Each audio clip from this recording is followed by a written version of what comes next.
Welcome back to my channel. ಹೊಸದಾಗಿ channel ನೋಡ್ತಾ ಇದ್ದರೆ ಸಬ್ಸ್ಕ್ರೈಬ್ ಮಾಡಿಕೊಂಡು ಸಪೋರ್ಟ್ ಮಾಡಿ.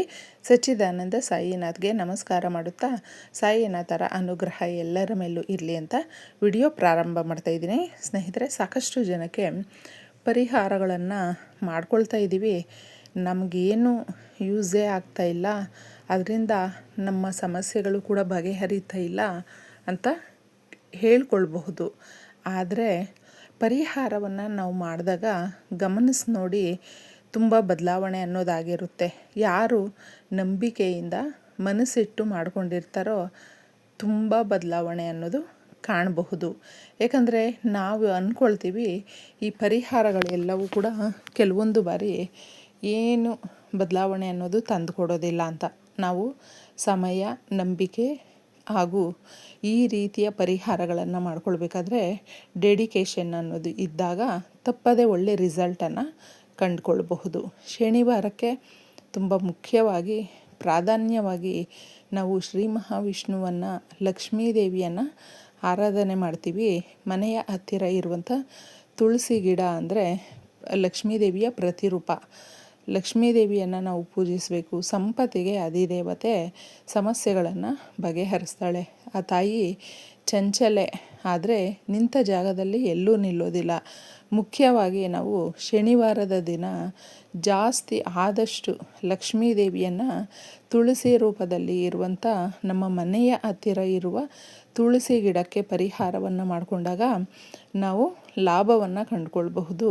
ಯಾಕಂದರೆ ನಾವೆಲ್ಲರೂ ಕೂಡ ಪೂಜೆ, ಪರಿಹಾರ ಏನೇ ಮಾಡಬೇಕಾದ್ರೂ ಕೂಡ ಭಗವಂತನನ್ನು ಕೈ ಎತ್ತಿ ಮುಗಿಬೇಕಂದ್ರೆ, ಭಗವಂತ ನಮ್ಮ ಸಮಸ್ಯೆಗಳನ್ನು ಬಗೆಹರಿಸು, ನಮಗೆ ಈ ಕಷ್ಟ ಇದೆ, ಈ ಒಂದು ರೀತಿಯ ನಷ್ಟ ಇದೆ, ಇದನ್ನೆಲ್ಲವೂ ಸರಿಪಡಿಸು ಅಂತಲೇ ನಾವು ಕೇಳಿಕೊಳ್ಳುವಂಥದ್ದು. ಅಂದರೆ ಭಗವಂತನ ಹತ್ತಿರ ನಾವು ನಿಂತು ಕೂತು ಏನೇ ಮಾತಾಡಿದ್ರೂ ಕೂಡ ಭಗವಂತನನ್ನು ನಾವು ಕೇಳಿಕೊಳ್ಳುವಂಥದ್ದು, ನಮ್ಮ ಕಷ್ಟಗಳಿಂದ ಪಾರು ಮಾಡು ನಮ್ಮನ್ನು ಅಂತ. ಹೌದು, ಭಕ್ತಿಯಿಂದ ನಾವು ಕೇಳಿಕೊಂಡಾಗ. ಯಾಕಂದರೆ ಭಗವಂತನು ಬಂದು ಕಲಿಯುಗದ ದೈವ, ಭಕ್ತರ ಕಣ್ಣೀರನ್ನು ಒರೆಸುವಂಥ ಮಹಾಶಕ್ತಿ ಇರುವಂಥ ಈ ಶನಿವಾರಗಳ ದಿನ ಯಾರು ಈ ಪರಿಹಾರವನ್ನು ಮಾಡ್ಕೊಳ್ತಾರೋ ಶ್ರೀ ಮಹಾವಿಷ್ಣು ಸಮೇತ ಲಕ್ಷ್ಮೀದೇವಿ ಅವ್ರಿಗೆ ಆಶೀರ್ವಾದ ಮಾಡ್ತಾರೆ. ಸ್ನೇಹಿತರೆ, ಅದಕ್ಕೆ ನಮ್ಮ ಮನೆಗಳ ಹತ್ತಿರ ಇರುವಂಥ ತುಳಸಿ ಗಿಡ ನಮ್ಮ ಏಳಿಗೆಯನ್ನು ಸೂಚಿಸುತ್ತೆ. ನಮಗೆ ಏನಾದರೂ ಕಷ್ಟ ಬರ್ತಾ ಇದೆ ಅಂದರೂ ಕೂಡ ಅದು ಸೂಚನೆ ಕೊಡುತ್ತೆ. ನಮ್ಮ ಮನೆಯ ಹತ್ತಿರ, ನಮ್ಮ ಮನೆ ಒಳಗಡೆ ಏನೇ ನಕಾರಾತ್ಮಕ ಶಕ್ತಿಗಳಿದ್ದರೂ ಕೂಡ ಅದರ ಪ್ರಭಾವ ಜಾಸ್ತಿ ಆದಾಗಲೂ ಕೂಡ ಸೂಚಿಸುತ್ತೆ. ಅದಕ್ಕೆ ತುಳಸಿ ಗಿಡವನ್ನು ನಾವು ನೆಟ್ಟಿರಬೇಕು ಮನೆಯ ಹತ್ರ, ಪೂಜೆಗೆ ಹಾಗೂ ಪರಿಹಾರಕ್ಕೆ ಅಂತ ನೆಟ್ಕೊಂಡಿರಬೇಕು. ಹಚ್ಚ ಹಸಿರಾಗಿ, ತುಂಬ ಸೊಂಪಾಗಿ, ನೋಡೋದಕ್ಕೆ ಇಷ್ಟು ಚೆನ್ನಾಗಿ ತುಳಸಿ ಗಿಡ ಬೆಳೀತಾ ಇದೆ ಅಂತ ಗೊತ್ತಾಗುತ್ತೆ. ಆಗ ದಿನದಿಂದ ದಿನಾಭಿವೃದ್ಧಿ. ಸ್ನೇಹಿತರೆ, ಆರೋಗ್ಯದಲ್ಲಿ ಹಾಗೂ ಹಣಕಾಸಿನಲ್ಲಿ, ಸೊಸೈಟಿಯಲ್ಲಿ ನಮಗೆ ಕೆಲಸ, ಪ್ರಮೋಷನ್ನು, ಸ್ಯಾಲ್ರಿ ಎಲ್ಲವೂ ಕೂಡ ಜಾಸ್ತಿ ಆಗುವಂಥ ಸೂಚನೆ ಕೊಡುತ್ತೆ ತುಳಸಿ ಗಿಡ. ಅದಕ್ಕೆ ತುಳಸಿ ಮಾತೆಯ ಹತ್ತಿರ ಯಾವುದೇ ರೀತಿಯ ಪರಿಹಾರಗಳನ್ನು ಮಾಡಿಕೊಂಡ್ರೂ ಎಚ್ಚರಿಕೆಯಿಂದ ನೀವು ಮಾಡಿಕೊಂಡು ಕೇಳ್ಕೊಳ್ಳಿ, ತುಂಬ ಲಾಭವನ್ನು ಕಂಡುಕೊಳ್ಬಹುದು. ನೀವು ಇದನ್ನು ಸಂಧ್ಯಾ ಸಮಯದಲ್ಲಿ ಮಾಡ್ಕೊಳ್ಳಿ, ₹1 ಖರ್ಚಿಲ್ಲದೆ. ಹಣಕಾಸಿನ ಸಮಸ್ಯೆಗಳು ಜಾಸ್ತಿ ಆದಾಗ ಮಾಡುವಂಥ ಪರಿಹಾರ. ಒಂದು ಚಿಕ್ಕದಾಗಿ, ಚಿಕ್ಕ ಸೈಜಲ್ಲಿ ನೀವು ಅರಿಶಿಣವನ್ನು ಉಂಡೆ ಮಾಡ್ಕೊಳ್ಳಿ. ಈ ಥರ ಉಂಡೆ ಮಾಡಿ ಒಂದು ಪ್ಲೇಟಲ್ಲಿ ಇಟ್ಟು ಅದರ ಮೇಲೆ ಅಕ್ಷತೆಯನ್ನು ಹಾಗೂ ಕುಂಕುಮವನ್ನು ಹಾಕಿಬಿಟ್ಟು ಕೇಳ್ಕೊಳ್ಬೇಕು. ನಿಮ್ಮ ಮನೆಯಲ್ಲಿ ಯಾವುದೇ ರೀತಿಯಾದಂಥ ಕಷ್ಟಗಳಿದ್ದಾಗ, ತುಂಬ ಜನ ನಾವು ಒಂದು ಕಾಲದಲ್ಲಿ, ಒಂದು ಸಮಯದಲ್ಲಿ ನಮಗೆ ಎಲ್ಲವೂ ಅನುಕೂಲ ಆಗಿತ್ತು, ಎಲ್ಲವೂ ಚೆನ್ನಾಗಿತ್ತು. ಈಗ ಯಾವುದೂ ಚೆನ್ನಾಗಿಲ್ಲ. ಹಣಕಾಸಿನ ಒಂದು ಸಮಸ್ಯೆಯಿಂದ ಹಿಡಿದು ಸಂಬಂಧಗಳು ಹಾಗೂ ಆರೋಗ್ಯ, ಪ್ರತಿಯೊಂದರಲ್ಲೂ ಕರಿಯರ್ ಲೈಫು ಯಾವುದೂ ಚೆನ್ನಾಗಿಲ್ಲ. ನಾವು ಎಲ್ಲವೂ ಸರಿ ಹೋದರೆ ಸಾಕು ಅನ್ನೋ ಥರ ಇದ್ದೀವಿ. ಆದರೂ ನಮಗೆ ತೋಚ್ತಾ ಇಲ್ಲ ಏನು ಮಾಡಬೇಕು ಅಂತಂದ್ಬಿಟ್ಟು ಅನ್ನುವಂಥವರು ಸಿಂಪಲ್ಲಾಗಿ ಸ್ನೇಹಿತರೆ ಇದನ್ನು ಮಾಡಿಕೊಳ್ಳಿ, ಉತ್ತಮವಾಗಿರುತ್ತೆ, ಮನಸ್ಸಿಗೆ ಸಮಾಧಾನ ಕೊಡುತ್ತೆ.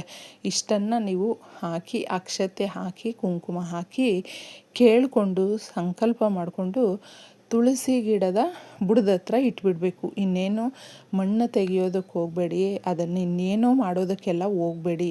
ಸೀದಾ ಸಂಕಲ್ಪ ಮಾಡ್ಕೊಳ್ತೀರಾ, ಕೇಳ್ಕೊಳ್ತೀರಾ, ಅದನ್ನು ತಗೊಂಡೋಗಿ ನೀವು ದೇವ್ರ ಮನೆಯಿಂದ ತಗೊಂಡೋಗಿ ಆ ಜಾಗದಲ್ಲಿ, ಅಂದರೆ ತುಳಸಿ ಗಿಡ ಎಲ್ಲಿ ಇರುತ್ತೋ ನೋಡಿ ಆ ಜಾಗದಲ್ಲಿ ಇಡಿ.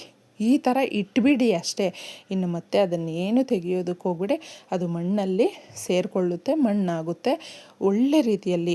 ಯಾಕಂದರೆ ಅರಿಶಿಣ ಬಂದು ನಮ್ಮ ಎಲ್ಲ ರೀತಿಯ ಶುಭ ಕಾರ್ಯಗಳಿಗೆ ಸೂಚನೆ ಕೊಡುತ್ತೆ, ಒಳ್ಳೆಯದಾಗುತ್ತೆ, ಗುಡ್ ನ್ಯೂಸ್ ಕೇಳ್ತೀರಿ, ಹಾಗೂ ತುಂಬ ಸಂತೋಷವನ್ನು ಕೊಡುತ್ತೆ.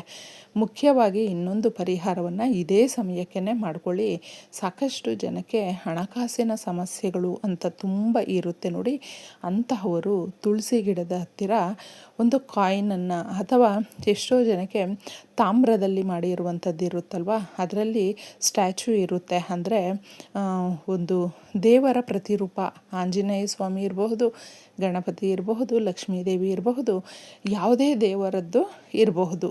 ಇದ್ದರೆ ಆ ರೀತಿಯ ಕಾಯಿನನ್ನು ತಗೊಳ್ಳಿ. ಇಲ್ಲ ಅಂತ ಹೇಳಿದ್ರೆ ಸೀದಾ ನೀವು ಈ ಒಂದು 5 ರೂಪಾಯಿ ಕಾಯಿನು ಗೋಲ್ಡ್ ಕಲ್ಲರಲ್ಲಿ ಬರುತ್ತಲ್ವ, ಅದನ್ನು ತಗೊಂಡು ಕ್ಲೀನಾಗಿ ತೊಳೆದು ಬಿಟ್ಟಿದ್ದೆ ಇದನ್ನು ಕೈಯಲ್ಲಿಟ್ಕೊಂಡು ಕೇಳಿಕೊಂಡು ನಮ್ಮ ಸಮಸ್ಯೆಗಳನ್ನು ಬಗೆಹರಿಸು ತಾಯಿ ಅಂತಂದ್ಬಿಟ್ಟು, ಎಷ್ಟೋ ಜನಕ್ಕೆ ಇಷ್ಟೆಲ್ಲ ಕೊರತೆಗಳು ಇರುತ್ತೆ ಸ್ನೇಹಿತರೆ, ಅವುಗಳನ್ನು ನೀವು ಕೇಳ್ಕೊಳ್ಬಹುದು. ಕೇಳಿಕೊಂಡು ಒಂದು ಚೂರೇ ಚೂರು ಮಣ್ಣನ್ನು ತೆಗಿಬೇಕು ತುಳಸಿ ಗಿಡದ ಹತ್ತಿರ.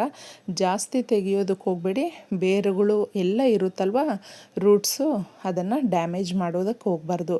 ಈ ಥರ ನೀವು 5 ರೂಪಾಯಿ ಕಾಯಿನನ್ನು ಅದ್ರ ಒಳಗಡೆ ಇಟ್ಟು ಕೇಳಿಕೊಂಡು ಬಿಟ್ಟುಬಿಡಬೇಕು. ಒಂದು ದಿನ ಪೂರ್ತಿ ಬಿಟ್ಬಿಡಿ. ನೀವು ಬೇಕಾದರೆ ಇದನ್ನು ಸೋಮವಾರ ತಗೊಳ್ಬಹುದು. ಶನಿವಾರ ಮಾಡಿದ್ರೆ ಸೋಮವಾರ ಇದನ್ನು ನೀಟಾಗಿ ತಗೊಂಡು ತೊಳೆಯೋದಕ್ಕೆಲ್ಲ ಹೋಗಬೇಡಿ. ಏನಿರುತ್ತೋ ಅದನ್ನು, ಯಾಕಂದರೆ ಆ ಶಕ್ತಿಯೆಲ್ಲ ಅದಕ್ಕೆ ಬಂದಿರುತ್ತೆ.